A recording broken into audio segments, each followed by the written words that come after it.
ओम भूर्भुवः स्वः तत्सवितुर्वरेण्यं भर्गो देवस्य धीमहि धियो यो नः प्रचोदयात्. सुख आणिक दुःख यांना सांधते आहे. जीवनाशी ती कधीची भांडते आहे.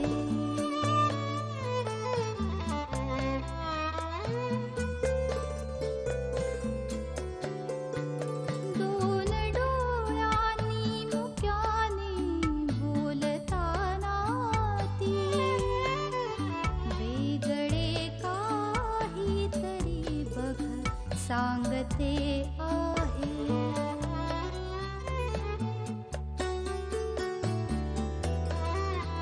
जीवनाचे एक गाणे गात जाताना वेगळीशी चाल त्याची बांधते आहे. जीवनासाठी जणू ही अकस्मिता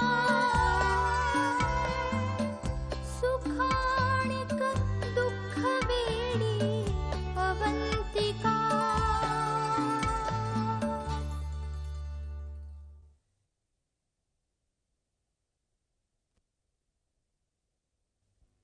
शोभा, काल दूध किती घेतलं होतं? 1.5 लिटर. नाही, कॅलेंडरवर तसं लिहून ठेवतो, नंतर हिशोबात मग गडबड होते. चला आता लवकर हो, चहा गार होतं, या पटकन. हो, काल जरा रात्री लिहित बसलो होतं, त्यामुळे उठायला उशीर झाला. बरे पेपर आलाय का? मगाशीच. ए बघ बघ बघ बघ, पुरवणीत बघ, माझा लेख आलाय का बघ. हे खरंच की चांगला अर्थपान आहे की. अकोलकर म्हणतायत की मी कॉलम लिहायला लागावा आता. पण या की. मग लिहा की. अगं 2 पुस्तकं पुढच्या आठवड्यात बाजारात येतात माझी. पुढच्या 2 बद्दल गाडगिळांशी ऑलरेडी बोलणं सुरू आहे. आणि ते कॉलम लिहिणं म्हणजे बाइंडिंग असतं. या पुस्तकांचं स्वागत कसं होतं त्याच्यावर सगळ्या गोष्टी अवलंबून आहेत. मग काय तुमची गणना आता साहित्यिकांच्यात व्हायला लागणार.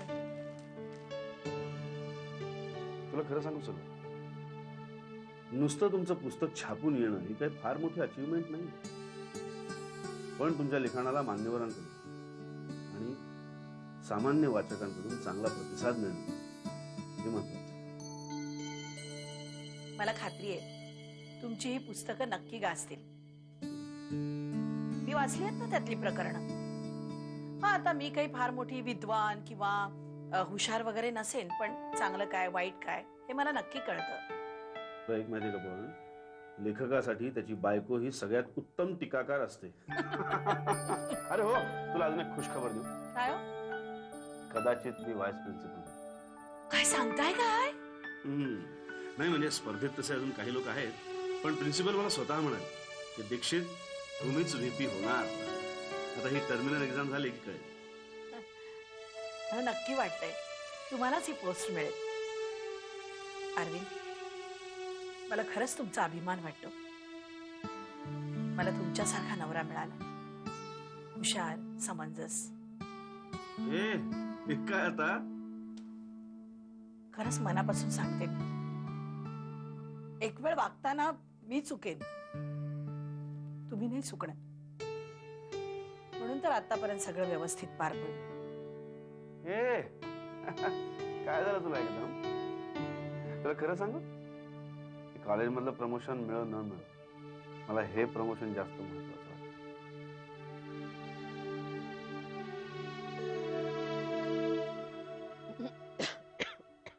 अरे मामा, ऑफिसला नाही गेला? निघालोय, पण आमच्या कानावर काही गोष्टी आल्यात सौरभ, त्याबद्दल आम्ही तुम्हाला विचारायला आलोय.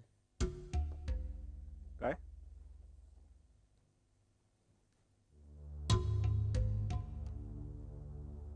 मैथिलीला आम्ही दिलेल्या जमिनीवर कन्स्ट्रक्शन करायला तुम्ही तिला पैसे दिले? हो, द्यावे लागले. आम्हाला हे आवडणार नाही हे माहिती असून. मामा, मी अवंतिकेला कार घेऊन दिली त्यामुळे तिने. पण सौरभ, असं दरवेळी तुम्ही मैथिलीला अवंतिकाशी बरोबरी करू देणार आहात का? भरपाई करत राहणार आहात? तिला जर कंट्रोल करायचं असेल तर दुसरा काही मार्गच नाही. नाही, पण अशानं तिची अपेक्षा, तिची हिंमत वाढत राहणार नाही. तिने मागितलेली गोष्ट तुम्ही प्रत्येक वेळी देत राहणार आहात का? नाही म्हणून तिला दुखावताही येणार नाही ना. नाही, पण हे कुठेतरी थांबलंच पाहिजे सौरभ. नाहीतर नाहीतर आम्हाला तिची दुसरी व्यवस्था करायला लागेल. जहागीरदार इंडस्ट्रीज खुल्लम वाळवीनं खाऊन टाकली असं होऊ द्यायचं नाही आम्हाला.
हा बोला बोला. हा हा 4 पिझ्झा.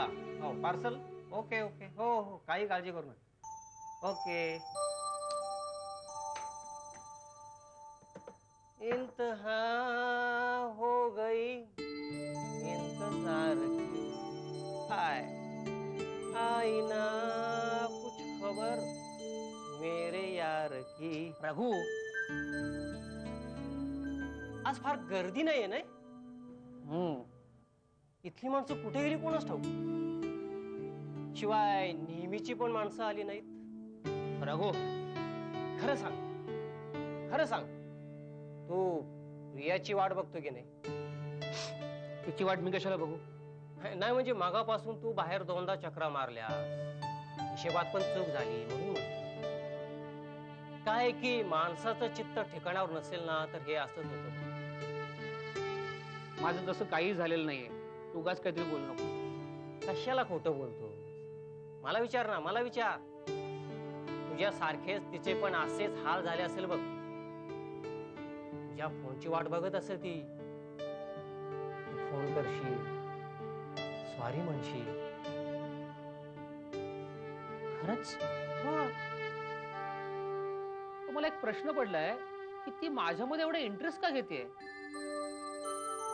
प्रेमाचं हे असंच असतं बाबा. कोणाला कोण आवडेल का आवडेल काही सांगता येत. कोणाला वडापाव आवडतो तर कोणाला पिझ्झा. तू म्हणजे ना. बरं ते जाऊ दे. तू झटकन त्या पिझ्झाला फोन करून टाक. काय? आपलं त्या प्रियाला फोन करून टाक आणि सॉरी म्हण. हे गोयल साहेबांचा जावई झालास तर चांदी होईल चांदी. आहेस कुठे?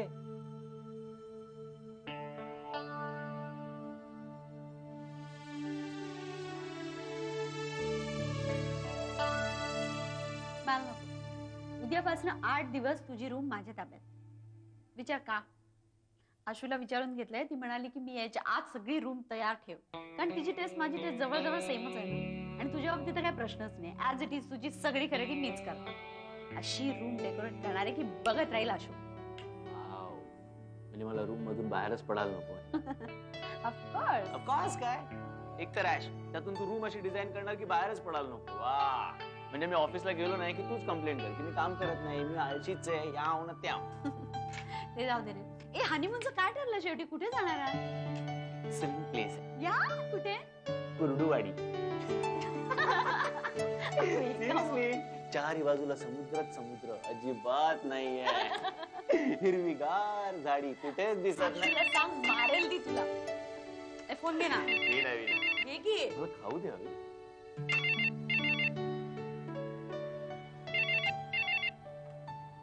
हॅलो, कोण? आपण कोण बोलताय? कुणाशी बोलायचंय? कुणीही चालेल. तुम्ही वहिनी साहेब ना, अवंतिका जागीरदार? हो.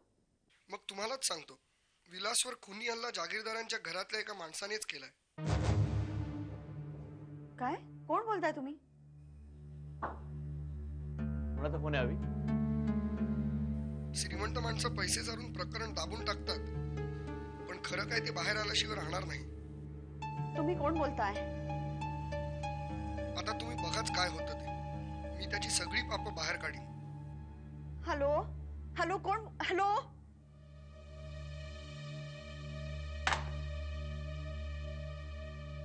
कोणाचा फोन होता? नाव नाही सांगितलं, पण म्हणाला की विलासवर कुणी हल्ला जहागीरदारांपैकीच कोणीतरी केला आणि सगळी पापं बाहेर काढल्याशिवाय राहणार नाही. काय? हे काय चाललंय सगळं? हे आपल्या घरी हे फोन काय येत आहेत आणि पोलिसांनाही आपल्यावर संशय काय आहे? अगं पण तो संशय आता दूर झालाय आणि विलासनीच सांगितलंय ना की अवी, मला वाटतं कुणीतरी मुद्दामून करतोय. हार झाला तर मम्मांशी बोलायलाच हवा मला.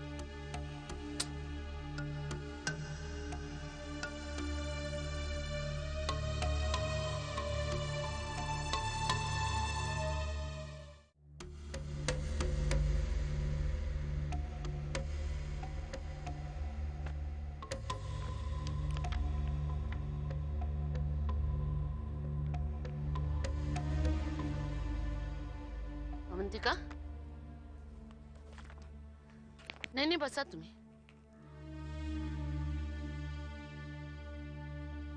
अभिने आम्हाला आत्ताच त्या फोन बद्दल सांगितलं आणि हेही सांगितलं की तुम्ही खूप घाबरलेले आहात.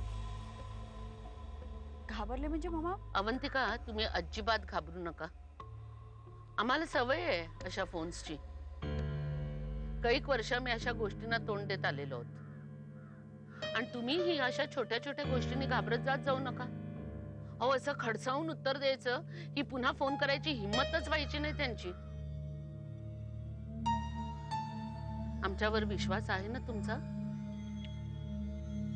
अर्थातच मामा, पण मग आम्ही काय म्हणतोय ते नीट ऐका. आधी तो विचार काढून टाका तुमच्या मनातून. आम्ही तुम्हाला मागे सांगितलं होतं ना, आमचा उत्कर्ष अनेक जणांना पावत नाही, त्यांच्यामुळेच आहे हे सगळं.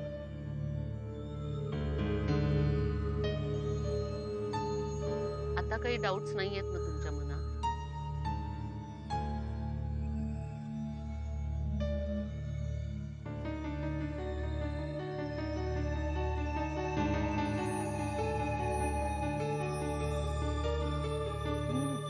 मला तुझी मदत हवी. बोल ना, काय माझी मदत हवी आहे तुला, सांग. अरे, सौरभने मला पैसे दिले, 2 लाख रुपये. Wow, that's good. कशासाठी? तो माझा प्लॉट आहे ना, हा, त्याच्यावर मला काहीतरी कन्स्ट्रक्शन नाही तर कुठला तरी बिझनेस करायचंय. मला तुझा ऍडवाइस हवाय. तुला माझा ऍडवाइस हवाय ना? मग मी तुला एक सजेशन देऊ? ऑफकोर्स. ते जे पैसे आहेत ते तू माझ्याकडे दे. म्हणजे? अगं म्हणजे तुला काय माहिती आहे सांग बघू, बिझनेस मधली काय आहे माहिती? नाही ना? ते तू पैसे माझ्याकडे दे, तुझा बिझनेस मी फर्स्ट क्लास अरेंज करून देतो. अगं तुझा बिझनेस मी इतका सक्सेसफुल करून दाखवेन ना की त्या शोभनाताई सुद्धा बघत राहिल्या पाहिजेत. तर तू सुद्धा हुशार आहेस, गुणी आहेस, अवंतिकासारखं कर्तृत्व तुझ्याही अंगी आहे. ती केव्हा दाखवून देणार आहेस तुझ्या? हो नी, खरंच मला त्यांना दाखवून द्यायचंय की मी अवंतिकापेक्षा कुठल्याच बाबतीत कमी नाहीये. दाखवून द्यायचंय ना? मग तू पैसे आज माझ्याकडे दे, आपण आजच्या आज कामाला सुरुवात करूया. आपण आजच सुरुवात करूया. माझं हे स्वप्न पूर्ण झालं ना तर मी तुला पैसे देतेस ना मला? हो देते. मी तुला चेक देते.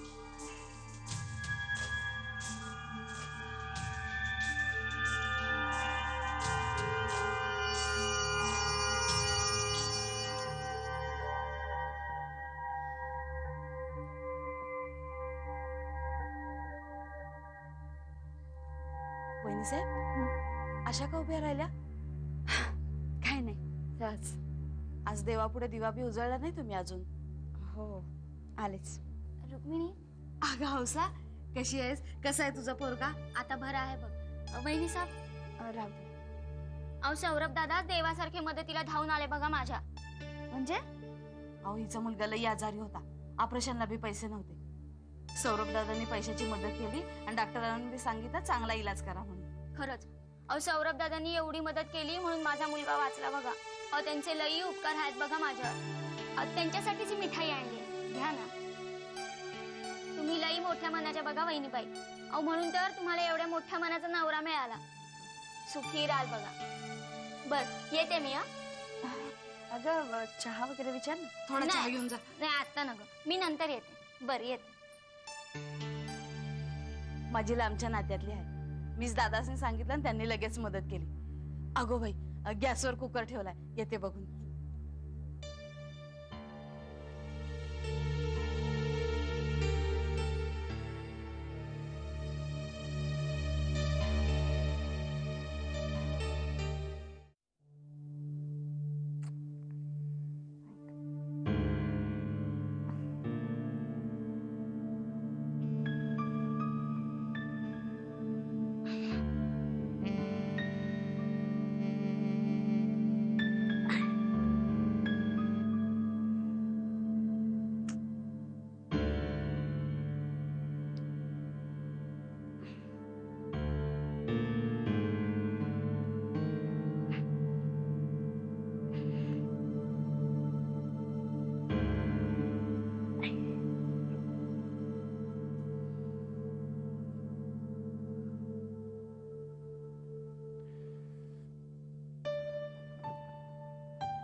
काय ग उर्मिला, काय झालं? झोप नाही येते?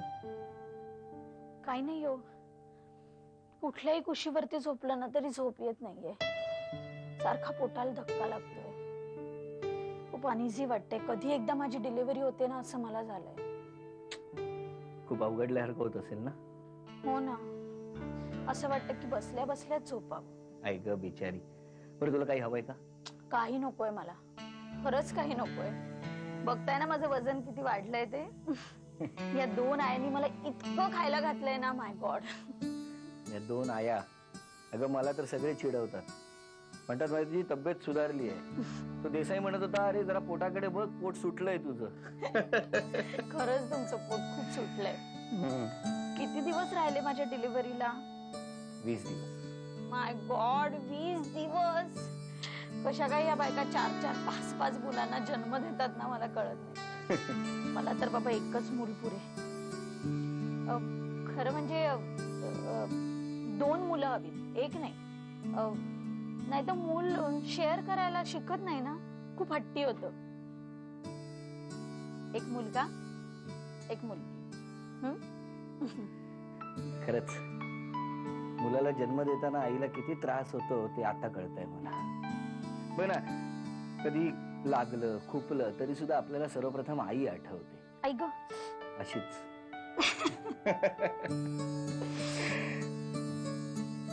पड तुला बरं नाही, मला बरं वाटणार नाही. तू प्रयत्न तर कर, बघ झोप लागेल. नाही मिळेल. आई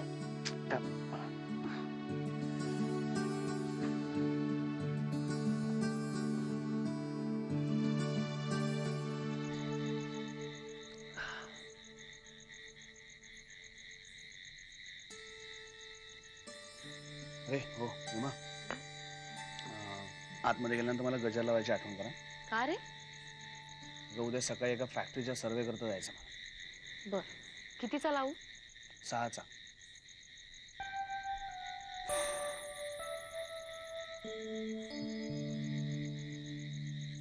काय झालं आज? लग्नाच्या आधीचे दिवस आठवले का? लग्नाच्या आधी माझा अलार्म म्हणजे माझी आई असायची.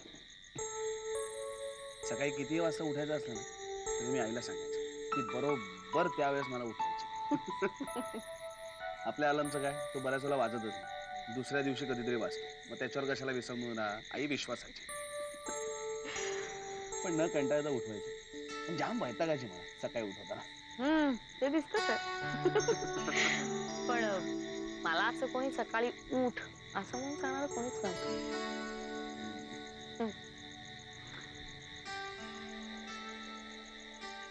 खरं सांगू दे, जाम कंटाळा येतो. जाम कंटाळा येतो. खरं म्हणजे मला नोकरी करायचाच खूप कंटाळा येतो. बोर वाटत. यु नो नेमा, माझं एक स्वप्न आहे. मला स्वतःची फॅक्टरी किंवा प्लॅन चालू करायचा आहे. मग फायनान्स. मग कर्ज घेऊया ना आपण. पण कर्ज घ्यायला आपण तारण म्हणून काय ठेवणार? आपल्याकडे तर फक्त हा बंगला आहे, तोही आईच्या नावावर. राहू दे रे तो विषय. नाही तू बघशील, कधी ना कधीतरी माझं स्वप्न मी नक्की पूर्ण करेन.